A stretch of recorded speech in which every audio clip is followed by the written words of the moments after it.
안녕하십니까, 레필입니다. 7월 8일 두산 에너빌리티 보도록 하겠습니다. 증시 먼저 보겠습니다. 코스피 0.16% 하락했고요. 코스닥은 1.4% 정도 상승했습니다. 자, 오늘은 코스피는 보합 수준이었고요. 코스닥이 좀 올라가면서 진행이 되었는데요. 코스피는 외국인 투자자가 5,280억 매수, 기관 투자자가 3,400억을 매도하면서 오늘 외국인 투자자가 또 추가로 매수하는 모습이었습니다. 코스닥은 외국인 투자자가 800억 정도 매수했고요. 기관 투자자는 490억 매도했는데요. 외국인 투자자가 마찬가지로 코스닥도 매수를 하면서 좀 올라가는 그림이었습니다. 자, 코스피 먼저 보겠습니다. 코스피는 2800선을 계속 높게 이렇게 뻗어나가서 유지를 하고 있고요. 2800 중반 정도에서 한번 조정을 받았습니다. 계단식으로 이제 차곡차곡 좀 올라가는 분위기가 형성이 되고 있는데요. 여기에 대해서 이제 미국의 고용지표가 좀 좋지 않게 표시가 되면서 이제 9월 달에 금리 인하가 점점 가능성이 높아지고 있다라는 시장에 대한 그런 분위기였습니다. 그래서 그 좋은 분위기에 따라서 코스피가 이렇게 좀 상승을 했는데요. 자, 지금은 이제 추가적인 뭐 CPI 지표라든지 이제 다음 발표될 수 있는 그런 물가 지표들에 대해서 조금 기다려 보면 좋을 것 같습니다. 고용 지표가 좋지 않더라도 뭔가 이제 CPI 지표라든지 이런 것들이 또 높게 나올 수도 있기 때문에 조금 방심하기는 아직은 어려운 상황이고요. 차분하게 시장에 대한 그런 상황들을 좀 보도록 하겠습니다. 자, 그래서 코스피가 2900선까지 이제 계속 치고 나가는지 좀 보도록 하고요. 외국인 투자자는 지금 연속적으로 매수를 해주고 있습니다. 5,200억 매수하였고요. 전날에 또 1조 3천억 매수하면서 이틀 정도 해가지고 또 이렇게 거의 2조 가까이를 매수하는 모습이었습니다. 6월 말에도 마찬가지였고요. 지금도 이제 7월 초반에도 상당히 좋은 그림이 만들어졌기 때문에 이 코스피에 대한 이 외국인 투자자에 대한 매수세가 계속 이어지고 있는 그런 상황입니다. 그래서 뭐 미국에 대한 금리 인하를 좀 염두에 두고 이렇게 미리 들어오는 듯한 모습도 있고요. 시장이 좋지 않다라고 판단된다면 외국인 투자자가 이렇게 집중적으로 들어올 이유가 없는데 지금은 좀 긍정적으로 보여집니다.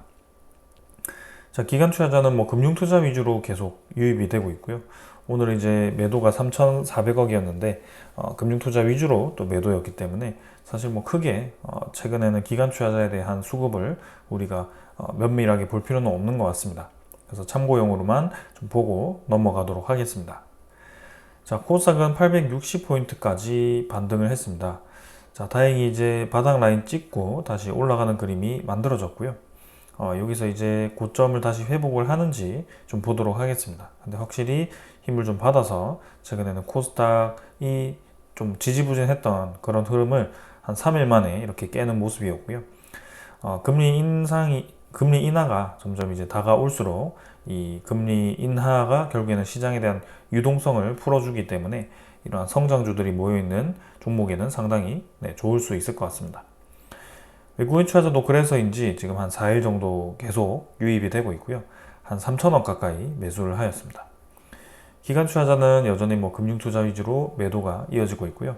마찬가지로 뭐 코스피, 코스닥 모두 크게 뭐 기관 투자자에 대한 매수 없이 매도가 이어지고 있습니다. 자, 해외 증시 나스닥 당연히 좋게 마무리되었고요. 이제 이번 주 또 어떻게 흘러가는지 좀 봐야 되겠죠. 반면에 이제 니케이라든지 상해 종합은 또 좋지 않게 마무리가 되었기 때문에 우리나라 증시가 일단 이번 주 어떻게 흘러가는지 좀 보겠습니다. 환율은 1.6원 정도 지금 올라와서 1384원으로 진행 중이고요. 또 떨어지던 분위기가 살짝 또 올라가는 느낌으로 이렇게 반등을 합니다.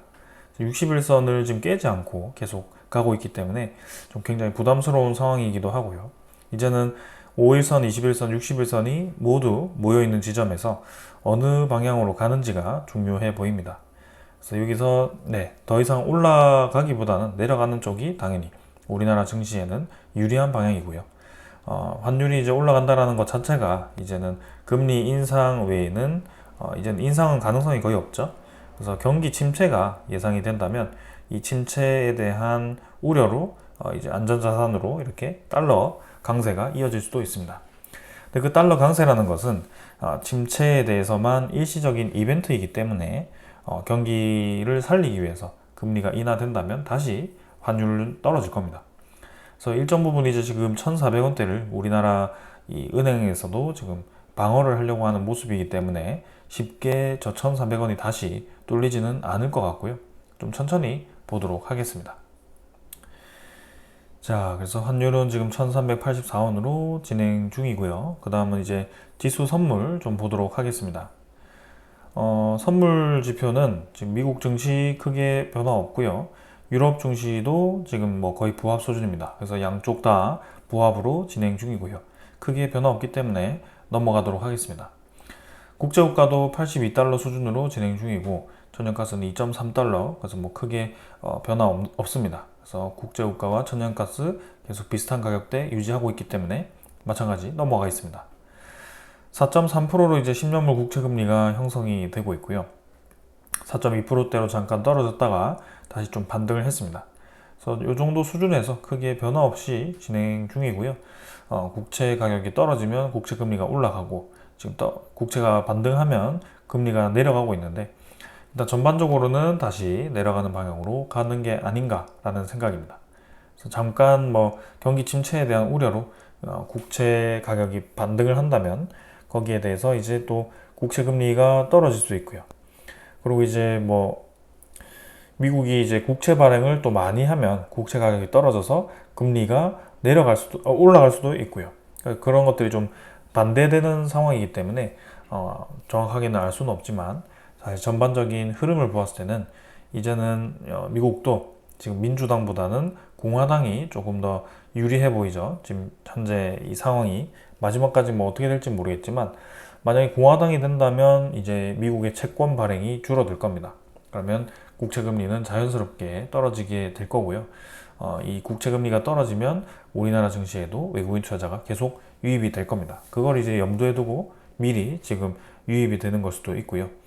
이 수익률 자체가 이제 미국의 채권이 메리트가 없다라고 한다면 점점 더 우리나라 쪽에 들어오게 될 겁니다. 자, 그래서 하반기로 갈수록 우리나라 증시는 반등할 가능성이 높다라고 저는 보고 있고요. 좋은 방향 기대하면서 한번 기다려 보도록 하겠습니다. 자, 오늘 이 정도로 보고 종목으로 넘어가도록 하겠습니다. 두산에너빌리티 보겠습니다. 1460원 상승해서 7.47% 상승해서 마무리되었고요. 21,000원 마무리되었습니다. 자, 금요일이 끝나고 월요일이 되자마자 바로 이렇게 힘을 받아서 좀 올라가는 그림이었고요. 자, 뭔가 만기가 끝나고 또 이렇게 분위기가 반전되는 모습인 것처럼 갑작스럽게 또 올라가기 시작합니다. 그래서 6월 달에 이제 5월 31일까지 리밸런싱을 위한 그런 단계였다라고 한다면 6월 달 이후에 7월 달 옵션 만기가 이루어졌고요. 그래서 새로운 장이 열렸을 때에 대한 움직임이 이번에 좀 반영된 게 아닌가. 그래서 제가 이번 주 목요일이 옵션 만기라고 말씀드렸고 그 만기까지 지금 한 3일 정도가 남았습니다. 그래서 내일 그 다음에 수요일, 목요일 이렇게 3일 정도가 오늘과 유사한 흐름을 보일 수도 있다는 전 생각이 좀 듭니다. 그래서 만기까지 좀 바짝 올라가주면 좋을 것 같은데요. 한번 기다려 보도록 하겠습니다. 그거는 뭐 만기가 어떻게 될지는 제가 정확하게는 알 수 없기 때문에 천천히 좀 보겠습니다. 그 다음에 이제 시간의 거래는 평소보다 훨씬 붙어서 진행이 되었고요. 21,100원으로 추가적으로 100원 정도 올라서 마무리가 되었습니다. 거래량도 지금 1690만 주로 진행되었고요. 우리가 기다리던 거래량이 다시 한번 나왔습니다. 근데 이전에 19일 정도에 6월 19일 정도에 진행되었던 그 거래량만큼은 나오지는 않았지만 한번 또 이렇게 힘을 주는 모습이 나와서 좋아 보이고요. 참 특이하게도 뭐 주기적으로 계속 같은 가격대를 형성하고 같은 양봉을 계속 뽑고 있다는 것이 이번에도 또 보여지는 상황이었습니다. 그래서 우리가 올리고 떨어뜨리고 올리고 떨어뜨리고를 지금 두 번 사이클을 돌았고 지금 세 번째 올리는 단계로 왔고요.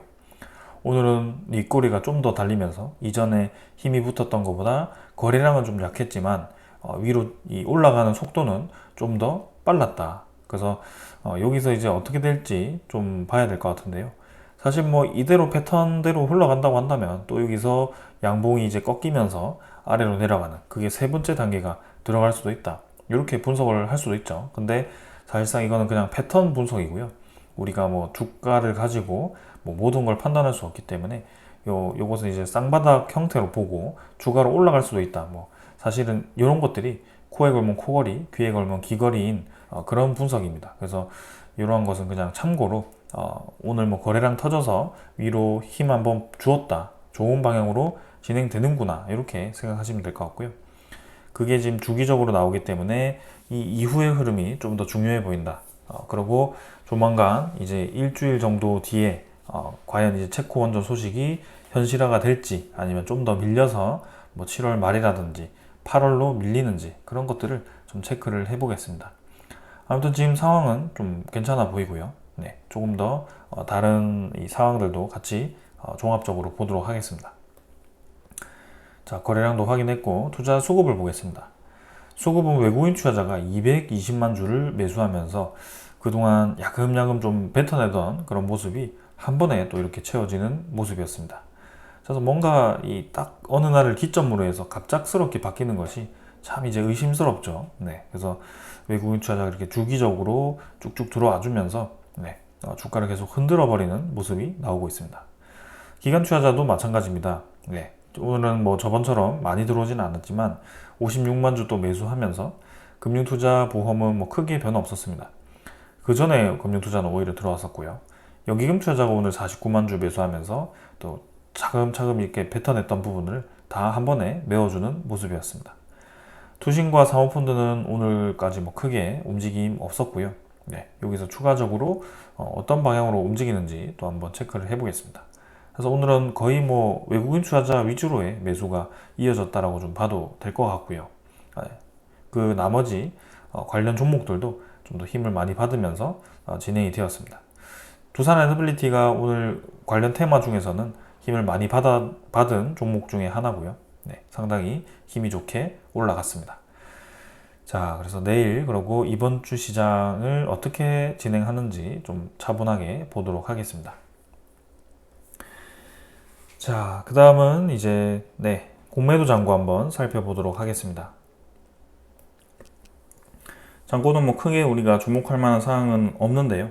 계속 뭐 낮게 유지되고 있기 때문에 간단하게 마지막 값만 보겠습니다. 오늘도 이제 39만 주로 진행이 되었고요. 이전에도 39만 주 진행되었던 적이 있습니다. 그래서 다시 한번 공매도 잔고가 줄어들면서 진행이 되었고요. 뭐 추가적으로 이제 더 줄어드는지 아닌지 뭐 좀 보겠습니다. 근데 뭐 여기서 더 줄어봤자 이제 39만 주, 40만 주 수준이기 때문에 별로 뭐 의미가 없다라고 저는 보고 있고요. 이대로 이제 낮게 유지가 되느냐 아니면 다시 좀 늘어나느냐 요거는 좀 더 추세를 보도록 하겠습니다. 근데 공매도 금지가 사실상 이제 내년 상반기까지 좀 이어지기 때문에 굳이 이 상황에서 두산 에너빌리티의 공매도 잔고를 늘릴 이유가 없고요. 실제로 뭐 두산 에너빌리티에 대한 상황이 점점 좋아지고 있는 상황이기 때문에 이 공매도 잔고를 오히려 상환했으면 상환했지 지금은 굳이 늘릴 만한 소스가 없어 보입니다. 그래서 우리도 마음 편하게 이제 뭐 공매도 잔고는 좀 잊고 이 두산 에너빌리티를 봐도 될 것 같습니다. 자, 그리고 대차 잔고고요. 대차 잔고는 어제 뭐 크게 변화 없었고 오늘도 체결 상환 거의 비슷했는데 상환이 조금 더 많았습니다. 최근에는 확실히 대차 잔고 상환이 조금 더 힘을 받고 있고요. 1650만 주로 대차 잔고가 형성이 되었습니다. 그래서 1800만 주 정도 올라갔다가 다시 떨어졌고요. 대차 잔고 계속 낮게 유지되고 있습니다. 외국인 추적 물량은 219만 주에서 222만 주로 증가했고요. 뭐 30만 주 매도했던 것을 뭐 이렇게 아주 많이 다시 채워 넣으면서 21.68%까지 올라왔습니다. 그래서 결국에는 외국인 투자자에 대한 지금 보유율은 역대 최고라고 보셔도 될 것 같고요. 21% 중반을 넘어서 이제 후반대까지 올라왔습니다. 이렇게 된다면 20%대를 계속 넘어서 외국인 투자자가 꾸준히 매입할 가능성도 보여지고요. 30%대까지도 진입을 할 것인가? 그거는 좀 천천히 보겠습니다. 근데 확실히 두산 에너빌리티가 오랫동안 횡보하고 흔들리던 그 구간에서 외국인 투자자는 굉장히 많은 재미를 봤습니다. 이미 한 10% 정도의 물량을 확보를 했고요. 그 10%를 확보하기에는 굉장히 뭐 짧은 기간이었을 수도 있고 우리에게는 긴 기간이었는데 결국에는 그 투자자가 이제 움직이기 시작했다라고 보시면 되겠습니다. 그래서 투자자가 움직여서 우리가 투자하는 것이 아니고요. 그 기업이 그 투자자가 움직일 만한 소스가 지금 나타났기 때문에 우리가 계속 그 기점을 보고 기다렸던 것이고 이제 그 때가 되었다. 이렇게 이해를 하시면 좋을 것 같습니다. 자, 그리고 뭐 거래원 자체는 뭐 크게 우리가 주목할 만한 수급은 없었고요. 굳이 말씀드리자면 신한증권이 오늘은 매수에 좀 많이 보였습니다. 그 다음 전날에는 신한증권, 모건스탠리, JP모건 좀 매도로 집중되었는데요. 오늘 뭐 프로그램 완전히 들어와서 계속 매수를 강하게 진행해주는 모습이었습니다. 자, 이 정도로 이제 기술적인 부분은 넘어가도록 하고요. 오늘 소식들 전해드리도록 하겠습니다. 자, 갑작스럽게 저렇게 움직인 것이 뭐 만기 관련되어서 움직인 걸 수도 있지만 실제로 이제 뭐 그 때가 되어 가고 있습니다. 근데 그 때에 대해서 제가 계속 말씀드리고 있고 거기에 대해서 좀 종합적으로 가능성에 대해서 언급을 드리고 있습니다. 어제 같은 경우는 제가 이제 좀 파격적인 제목을 썼죠. 수주 가능성이 매우 높다라고 말씀을 드렸는데요. 실제로 저는 그렇게 좀 보고 있고요. 주변 상황들이 좀 그렇게 흘러가는 것 같습니다. 그래서 그런 것들을 좀 종합적으로 말씀드리고 있는데 오늘 또 추가적인 소식이 하나가 나왔습니다. 자, 한국이 미국에 원전을 역수출한다라는 이런 내용이 나왔는데요. 두산에너빌리티와 웨스팅하우스가 협력을 타진하고 있다라고 얘기가 나왔습니다. 그래서 내용을 한번 살펴보도록 하겠습니다. 한국과 세계의 최대 원전 기업으로 평가되는 미국 웨스팅하우스와의 관계 개선은 물론 한국 기업의 미국 내 원전 건설 사업 수주 가능성에 청신호가 켜졌다라는 평가가 나오고 있습니다. 그래서 웨스팅하우스 내부 소식에 정통한 한 관계자가 최근 한국과 미국 정부가 웨스팅하우스의 시공 능력 부족으로 미국에서 추진 중인 원전 공사를 한국 기업에 넘기는 방안을 협의 중이다라고 이렇게 전했습니다.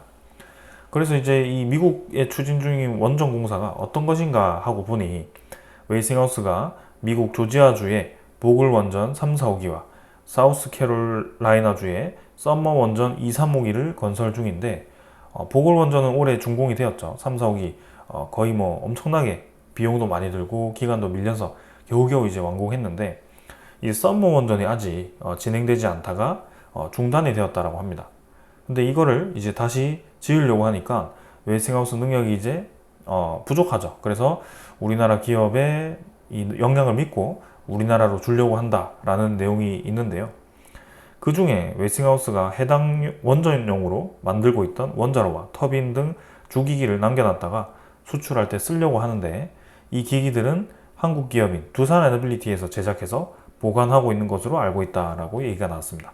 그래서 썸머 원전 2, 3호기에 대해서 지금 이제 주기기를 생산해서 두산에너빌리티가 가지고 있는데 이거를 다시 미국에 역수출하거나 아니면은 웨스팅하우스가 수출을 할 때 진행을 할 수 있다라고 표현이 된 것 같습니다. 이 얘기만 들어도 이미 이제 미국과 한국은 원전 협력을 이제 거의 마무리가 거의 논의가 다 된 것 같고 웨스팅하우스와 우리나라 기업들이 협력을 할 수밖에 없는 방향으로 가고 있습니다. 주기기 외에 나머지 건설 부분도 한국 업체들에게 넘겨서 미국 내에서 완공을 하거나 여의치 않을 경우 폴란드나 다른 동유럽 국가로 수출할 계획이 있다라고 되어 있습니다. 그래서 한국 업체들과의 협력을 꾀하고 있다라고 소식이 있습니다.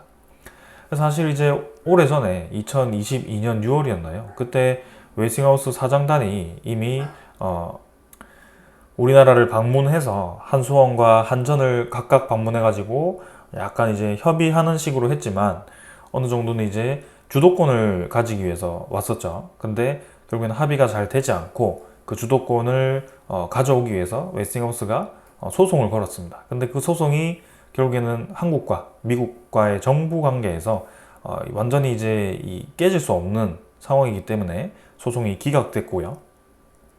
미국 정부에서는 소송을 보류를 계속하면서 한국의 그런 협력 자세를 원하고 있습니다. 그래서 협력을 했을 때 미국의 아주 큰 시장이 한국에게 열려 있다라고 이전에도 미국 에너지 장관이 그렇게 얘기를 했었거든요. 근데 지금 그러한 얘기들이 서서히 드러나기 시작합니다. 자, 그래서 지금 이제 웨스팅하우스가 일찌감치 매각이 되었었죠. 캐나다 쪽에 사모펀드 쪽에 매각이 되었는데 결국에는 그 사모펀드가 뭡니까? 빠르게 수익을 얻어서 이제 빠져야 되는 그런 사모펀드인데 지금 웨스팅하우스의 원천 기술 가지고는 장사를 할 수 없죠. 그래서 우리나라를 상대로 장사를 하려고 하니까 소송이 좀 길어질 것 같고 그 오랫동안 또 이렇게 많이 수주를 해서 진행을 해봤자 결국에는 또 뭐 건설업체가 구해지지도 않고 많은 프로젝트를 관리할 그런 이 자신도 없고 그러니까 결국 결단을 내릴 수밖에 없는 것 같습니다. 그래서 이제 한국의 원전 수출을 둘러싸고 웨스팅하우스가 제기한 지적재산권 분쟁이 일단락되고 있다라고 얘기가 나왔고요. 아주 좋은 시그널이 지금 드러나기 시작했습니다. 그래서 우리나라 이 원자력 발전에 정통한 이 교수들은 이미 미국과 한국은 협력할 수밖에 없다라고 얘기를 하고 있고요. 그것을 조율하고 있다라고 표현이 되고 있습니다. 그래서 위윈하거나 조율을 해서 협력을 해야 된다. 그래서 폴란드 신규 원전에 대한 수주도 웨스팅하우스가 유리하지만 지금 거기에 대해서 제작할 수 있는지부터가 이미 의심스럽다. 그래서 이 사모펀드가 인수했지만 거기에 대한 능력과 그 다음에 이 빠르게 이제 돈을 회수해야 되는 그런 입장에서는 부담스러울 수밖에 없다라고 보여집니다. 정부에서도 이제 지금 웨스팅하우스와의 협력을 지금 기대를 하고 있고요. 한미가 처음부터 공동 컨소시엄을 구성해서 신규 원전에 뛰어들기보다 둘 중 어느 국가가 수주를 하더라도 그 나라 사업에 참여하는 방식을 고려할 수 있다. 그러니까 경쟁을 하되 이제 서로 그죠? 한다라는 느낌이고요. 우리나라는 제작에 대한 그런 이 가능성이 높고 그 다음에 미국은 웨스팅하우스 그죠? 원천 기술이 있기 때문에 그런 것들을 합쳐서 서로 윈윈하자라는 얘기입니다. 그래서 웨스팅하우스도 이제 서서히 한 발을 물러서지 않을까라는 그런 기대감이 좀 있고요. 이제 이 웨스팅하우스와의 합의가 이루어지는 순간 아주 많은 프로젝트가 두산 에너빌리티를 비롯한 우리나라 원자력 업계에 이 건설 붐이 일어날 것 같습니다. 상당히 지금 기대가 많이 되고요. 한번 기다려 보도록 하겠습니다. 그래서 뭐 요 아래 내용들은 뭐 웨스팅하우스의 그동안의 그런 힘든 내용들, 그죠? 매각되고 뭐 이런 것들 내용인데요. 근데 또 이 내용이 하나가 있습니다. 이런 웨스팅하우스에 대한 그런 이제 부실한 이 얘기를 하면서 이제 웨스팅하우스가 우리나라를 포함한 전 세계 원전의 모든 설계 기반 자료를 다 보유를 하고 있는데 이게 이제 굉장히 영향력이 큰 회사다. 근데 만약에 이게 국가나 회사에 매각이 되었을 때 우리나라에 당연히 악영향이다. 그래서 러시아나 중국에는 당연히 팔지 않겠지만 프랑스 EDF라는 회사가 가장 적극적인데 이 EDF가 웨스팅하우스를 매수하면 체코와 폴란드를 비롯한 다른 사업이 굉장히 힘들어질 수 있다. 그래서 정부 차원에서 그리고 우리나라 차원에서도 이 웨스팅하우스에 대한 인수가 고려되어야 된다라고 얘기가 좀 나온 것 같습니다. 그래서 아직까지는 웨스팅하우스가 지금 다시 매물로 나왔다라는 내용은 제가 확인하지 못했는데요. 아무래도 사모펀드가 인수를 한 만큼 지금 빠르게 치고 빠질 수도 있기 때문에 사모펀드 입장에서는 웨스팅하우스가 수주를 많이 했을 때 그 몸값을 키워서 다시 시장에 매각을 할 수도 있을 것 같습니다. 그때 이제 EDF라든지 이런 경쟁사가 우리 기술이 포함된 그런 설계도를 가져갔을 때 상당히 불리하다라는 얘기인데요. 거기서 이제 어떻게 될지 또 우리도 봐야 됩니다. 일단 요 요지는 지금 웨스팅하우스와 우리나라가 협력을 하고 있다라는 내용이고요. 우리나라가 여차하면 웨스팅하우스를 인수하는 것도 나쁘지 않다라는 내용인 것 같습니다. 아무튼 결국에는 지금 우리나라 원전 사업에 상당히 큰 기회가 왔다는 것은 사실인 것 같고요. 전 세계적으로 원전 에너지에 대해서 지금 주목을 하고 있는 상황에서 이제 너도 나도 원자력 발전을 건설하고자 하는 그런 상황에서 우리나라의 대안이 될 수 있는 국가가 사실 중국, 러시아 말고는 없더라. 프랑스도 대안이 될 수는 있겠지만 그 기술이 지금은 부족하고 단가가 비싸고 공기가 맞춰지지 않기 때문에 우리나라가 상당히 유리한데요. 한국이 사실 프랑스도 한국처럼 그렇게 공기가 잘 지켜지고 괜찮다고 했으면 사실 미국 웨스팅하우스가 이미 EDF와 협력을 했을 겁니다. 근데 그럼에도 불구하고 계속 한국 업체에다가 이렇게 러브콜을 보내는 것은 단가가 싸고 잘 지어지기 때문이거든요. 네, 그래서 그런 것들을 보았을 때 웨스팅하우스와 우리나라의 그런 기업들이 이제 이해관계가 상충한다라고 볼 수가 있겠습니다. 자, 이러한 것들을 보았을 때 굉장히 지금 흐름이 좋습니다. 첫 번째는 공기, 가격, 그죠? 다 만족스럽습니다. 그리고 두 번째는 지금 이제 가장 큰 문제였던 지적재산권 문제가 이제는 기각이 되어서 항소를 하긴 했지만 중지가 되어 있습니다. 그래서 거기에 대해서 큰 부담이 없는 상황 속에 이제 웨스팅하우스에 대한 소식까지 좀 들려오기 시작합니다. 그래서 합의가 지금 이루어지기 위한 과정을 거치고 있는 것 같은데 거의 막바지가 되었지 않나라는 생각도 좀 해봅니다. 그리고 산업부 장관이라든지 그런 이 한수원의 사장이 언급했듯이 지금 이제 팀 코러스라는 표현이 이미 들어갔었습니다. 그래서 미국과의 협력을 염두에 둔 그런 내용이 이미 언급이 되었고 우리나라와 지금 웨스팅하우스를 좀 분석해 봤을 때 이해관계가 상충한다라고 보았을 때는 네, 이렇게 협력이 될 수밖에 없다라고 보여집니다. 심지어 웨스팅하우스의 미국에 들어가는 그 원전이 지금 아직 중단된 것이 주기가 지금 두산 에너빌리티에 있다고 하니까 두산 에너빌리티는 그것을 역수출을 할 수도 있고 웨스팅하우스는 그걸 활용해서 우리나라 기업과 함께 또 프로젝트를 진행할 수도 있고 이런 것들이 너무 많이 엮여 있습니다. 그래서 많이 기대가 되고요. 자, 그 다음에 세 번째입니다. 우리나라의 방산에 대한 영향이 커졌기 때문에 동유럽이라든지 북유럽에 대한 영향력이 커지고 있습니다. 그래서 이번 나토 회의 때 체코와 정상회담을 하게 되고요. 어제와 동일한 내용이기 때문에 이건 넘어가겠습니다. 그래서 당연히 지금 프랑스 못지않게 우리나라의 외교력도 지금 뛰어난 상황입니다. 네 번째는 프랑스 상황이 굉장히 뒤숭숭합니다. 오늘 이제 보니까 우려보다는 이제 최악은 면했다라고 얘기를 하기도 하는데 결국에는 좌파, 그죠? 프랑스 좌파라고 하는 그 당이 1등을 했더라고요. 그래서 2등이 이제 2당이 마크롱 대통령이긴 하지만 지금 그 세 당 전체가 결국에는 골고루 분포가 되었습니다.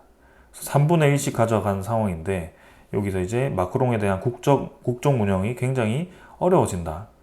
어떻게 보면 이제 극우라고 표현이 되어서 그렇지만 마크롱 대통령이 추진하는 그런 기업 친화적인 움직임, 그 다음에 친원전에 대한 정책 이런 것들이 사실 1번과는 맞지 않습니다. 그래서 대립이 되고 있는 그런 상황인데요. 그러한 것들이 이제 어떻게 될지 오히려 이 1번 당은 지금 이제 신재생에너지 쪽에 힘을 실어줄 가능성이 크기 때문에 EDF 입장에서는 좋지 않은 소식이 될 수도 있습니다. 그래서 3번보다 오히려 1번에 대한 이 당이 조금 더 힘이 빠질 수 있는 EDF 입장에서는 그런 상황이다. 그리고 5번 자체는 이미 뭐 외교력, 아까 방산에 이어서 외교력이긴 하지만 이제는 한국과 프랑스 단독이 아니고요. 한국 플러스 미국입니다. 그래서 그렇게 생각을 한다면 상당히 우리나라가 유리할 수 있다. 그래서 이러한 전체를 보았을 때 상당히 우리가 유리하다라는 점이고요. 뭐 6번은 당연히 뭐 EDF와 우리나라 전체를 프로젝트를 비교해 봤을 때 최근에 EDF가 성공한 프로젝트가 없고요. 우리나라가 당연히 성공한 프로젝트 사례가 있습니다. 바라카 원전, 우리나라 국내 원전 등 그런 것들이 있기 때문에 상당히 우리나라에 대한 신뢰도가 높다라는 것이고요. 어제 보았듯이 체코 총리를 만나지 않았던 게 아니죠. 우리나라 대통령이 2번 정도 체코 총리를 주기적으로 만나왔습니다. 그래서 이번에도 다시 한번 만나게 되는 것이고 마크론 대통령이 3월 달에 뭐 2번이나 방문했다라고 얘기를 하긴 하지만 결국에는 주기적으로 우리도 만남을 가져오면서 거기에 대한 좋은 관계를 유지를 했던 것 같습니다. 그래서 체코 총리 입장에서는 자국 내의 그런 이득, 그 다음에 자국의 그런 이 정책, 우크라이나를 지원해서 동유럽을 러시아로부터 지키는 그런 정책들, 그리고 뭐 무탄소 에너지라든지 아니면 체코 내에 있는 2차 전지라든지 그런 여러 가지 산업들 협력 자체가 한국과 하는 것이 유리해 보일 수 있다라고 판단을 했을 것 같습니다. 그래서 오늘과 같이 이렇게 좀 주가가 올랐지 않나라는 생각이고요. 특히 웨스팅하우스에 대한 이런 소식이 들려오는 것을 보았을 때는 이제는 우리나라의 가장 큰 불리한 점이었던 소송 자체가 해결이 될 수도 있겠다라는 생각이 듭니다. 자, 그래서 조만간 좋은 소식이 들려오지 않을까라는 생각이고, 체코 정상회담은 10일이기 때문에 이틀 정도 뒤에 어떠한 소식이 들려오는지 좀 보도록 하겠습니다. 자, 그 다음에 또 재미있는 소식이 하나가 있습니다. 자, 원자력 연구원이 사우디의 차세대 원자력 인재 양성에 나서기 시작했습니다. 대전 본원에서 4주간 원자력 여름 연수를 하게 되는데요. 자, 사우디의 차세대 원자력 인재 양성을 합니다. 이게 갑자기 이제 진행이 되기 시작했는데, 내용을 좀 살펴보면 한국 원자력 연구원은 사우디아라비아 킹파드 석유 및 광물대학 학생들을 대상으로 원자력 여름 연수 과정을 운영한다. 그래서 사우디아라비아 원자력 인재를 양성시키기 위한 이번 교육 프로그램은 이날부터 8월 2일까지 4주간 진행되고요. 기계공학과 학생 14명과 교수진 3명, 교육 담당자 1명이 이렇게 진행된다고 합니다. 그래서 킹 압둘라 원자력 및 신재생에너지는 사우디아라비아 원자력 및 신재생에너지 발전을 촉진하고 개발시키기 위해서 설립된 기관이라고 하는데요. 이러한 연수가 사우디아라비아의 대형 원전 건설을 목표로 하는 KA 케어의 요청으로 기획이 되었다라고 합니다. 자, 그래서 지금 사우디 쪽에서도 슬슬 움직임이 있죠. 미국과 최근에 이 관계가 다시 좋아지고 있는 상황이고요. 지지율이 떨어지고 있는 바이든 입장에서는 사우디와의 관계를 다시 개선을 해서 중동에 대한 영향력을 다시 높이는 것이 우선책일 겁니다. 그래서 사우디의 그런 핵에 대한 합의, 미국이 그게 이제 이루어지면, 미국과 함께 이루어지면 이제 중국과 우리나라 2파전으로 진행되던 그런 이 원자력 발전이 우리나라 쪽으로 진행될 수 있다. 그 다음에 웨이스팅하우스의 그런 지금 참여가 사우디 쪽에서는 진행이 되지 않았고요. 우리나라로 갔을 때는 웨이스팅하우스와 또 연결지어서 진행될 수 있다. 이렇게 볼 수가 있습니다. 지금 여러 프로젝트들이 진행 중이고요. 상당히 저는 기대가 됩니다. 그리고 폴란드 원전과 튀르키예 원전도 지금 수출 지원을 준비하고 있고, 이렇게 수출 상담회를 진행하면서 국제 전시회를 참가를 하게 됩니다. 지금 뭐 만약에 웨스팅하우스와 협력을 했을 때 폴란드 정부 간의 원전 3기, 그 다음에 민간 원전, 풍춘프 원전 2기, 그 다음에 체코 원전 지금 수주하면 4기, 그 다음에 사우디 원전 이미 대형 2기에 요거는 이제 몇 개가 될지 모릅니다. SMR까지 있기 때문에. 그리고 두산 에너빌리티의 파운드리 공장이라고 할 수 있는 것이 이미 2025년에 완공이 될 예정이기 때문에 거의 지금 다가오고 있습니다. 그 다음에 UAE, 그죠? UAE 원전이 2기에서 4기 정도. 그 다음에 당연히 루마니아 원전이라든지 불가리아 원전이라든지 이러한 여러 프로젝트들이 다 이제 우리 쪽으로 올 수가 있습니다. 굉장히 엄청난 시장이죠. 그래서 수출입 은행이 85조 원을 지원하겠다. 향후 15년간이었나요? 그래서 어마어마한 금액을 지금 지원하기 위해서 발표를 한 거고요. 이러한 많은 수출을 염두에 두고 한 얘기가 아닌가 싶습니다. 우리나라의 85조만으로는 부족하니까 거기에 끼었던 게 뭐죠? UAE죠. UAE가 자금을 지원해 준다라고 했습니다. 그래서 3국 공동 진출을 할 수 있는 그런 상황이기 때문에, 특히 영국 원전, 그래서 이러한 부분에 대해서 진출을 할 수 있습니다. 자, 근데 영국도 지금 이 정권이 바뀌면서 약간 이제 원전에 대한 차질이 생길지 그거는 모르겠습니다. 근데 일단 전체적으로는 좋은 방향으로 진행이 되고 있습니다. 자, 원자력 얘기는 이 정도로 하고요. 그 다음에 두산 에너빌리티가 원자력 외에도 계속 잘 진행이 되고 있습니다. AI로 포스코 제철소 소결 공정에 대한 에너지 효율을 높인다. 최근에 가장 핫한 아이템 중에 하나가 AI로 이미지 판단을 해서 거기에 대한 결함이라든지, 그 다음에 이 소결 공정이라고 하는 것은 그런 입자에 대한 그런 크기라든지 그러한 이런 여러 가지를 분석해서 진행할 수 있을 것 같습니다. 그래서 두산 에너빌리티가 야심차게 준비했던 그런 디지털 기술력을 이제 포항산업과학연구원 리스트와 함께 협의해서 진행을 하는 것 같고요. 포스코와 또 협의를 하니까 또 이제 시장이 커질 수도 있다라는 좀 좋은 기대감이 있습니다. 아직은 연구 단계이기 때문에 얼마나 이제 큰 영향력이 있을지 그런 수주 금액이 나올지는 좀 보도록 하겠습니다. 그 다음에 해상풍력도 지금 우리나라가 파운드리를 갖추고 있다. 지금 두산 에너빌리티가 터빈을 하고 그 다음에 그 나머지를 또 SK라든지 LS전선 이런 쪽에서 이제 진행을 하기 때문에 우리나라가 경쟁력이 있다라는 평가고요. 지금 풍력 터빈에 대한 생산 순위가 사실 뭐 대부분이 중국 아니면 덴마크죠. 사실 중국이 대부분입니다. 그래서 굉장히 이제 부담스러운 상황인데 우리나라에 대한 그런 이 풍력 시장도 사실 중국산이 지금 끼어들고 있는 상황인데요. 이런 이제 한국의 그런 해상 풍력 파운드리를 밀어줄 수 있는 그런 시스템이 생기거나 그리고 대량 수주를 통해서 단가를 낮추게 된다면 이제 중국과의 그런 경쟁력이 좀 생기지 않을까라는 생각도 좀 해봅니다. 두산 에너빌리티가 지금 두산 지오 솔루션을 만들어서 해상 풍력을 투자하고 있는데요. 상당히 이제 이 시장도 커질 것 같습니다. 국내 시장뿐만 아니라 뭐 베트남이라든지 대만 시장이라든지 이런 여러 시장들이 지금 주목을 받고 있고요.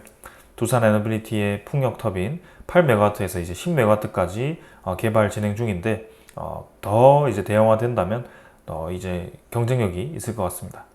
자, 그래서 해상 풍력에 대한 소식도 간간히 이제 계속 전해드릴 거고요. 네, 지금 두산 에너빌리티가 전반적인 사업이 모두 잘 되고 있다라고 느껴집니다. 하나 이제 잘못되고 있는 게 없기 때문에 정말 전성기가 오고 있다라고 저는 느껴지고 있고요. 뉴스케일 파워 주가도 지금 뭐 SMR 관련해서 프리마켓 13달러 또 돌파를 했습니다. 그래서 이것만 보더라도 이미 뭐 원자력 SMR만 봐도 두산 에너빌리티는 지금 뭐 전고점을 돌파해야 되는 상황 아닐까라는 생각인데요. 거기에 뭐 해상 풍력, 뭐 이제 우리가 잊고 있지만 리튬 이온 배터리에 대한 재활용 리사이클링 시스템, 아니면 뭐 ESS 시스템, 태양광도 이제 좀 같이 취급을 하고 있는 것 같고요. 좀 여러모로 그리고 다크호스 안에 있죠. 수소 터빈, 수소 가스 터빈이죠.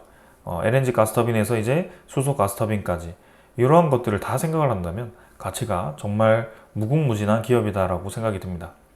아직까지도 시가총액이 13조인데요. 저는 두산 에너빌리티가 지금 13조보다는 훨씬 올라가야 되지 않나라는 생각입니다. 최근에 좀 아이템 잘 받아서 좀 이제 주목받아가지고 네, 전체 기업 가치가 그렇게 크지도 않은데 13조, 14조 하는 기업들 많습니다. 근데 두산 에너빌리티는 정말 꽉 찬 지금 13조라고 좀 보여지고요. 그동안 주식 발행 많이 하고 뭐 그런 이제 유상증자 많이 해서 부정적인 인식이 좀 강하긴 하지만 이제는 그 물량 다 소화했고요. 네, 굉장히 오래 지나왔습니다. 그래서 다시 좀 올라가기 위한 그 사이클이 돌아오지 않았나라는 생각이고 한번 치고 나갔을 때 굉장히 무섭게 치고 나가는 종목이었기 때문에 뭐 이때 종가와 이때 종가는 비교할 수는 없지만 주식수가 달라서 비교할 수는 없지만 한번 올라갔을 때 무섭게 올라가는 종목이었다는 것은 알고 있습니다. 그게 얼마 전에도 있었고요. 네, 한 20년도에는. 그래서 이번에도 다시 한번 그렇게 좀 힘을 받는 시기가 왔으면 좋겠습니다. 자, 오늘 여기까지 하고 마무리하고요. 우리나라 국가 기반의 그런 플랜트 기업인 만큼 기업도 좀 잘 되고 국가도 좀 잘 되어서 우리도 같이 수익도 얻고 좀 좋은 여러모로 좋은 방향 갔으면 좋겠습니다. 자, 오늘 여기까지 하겠습니다. 감사합니다.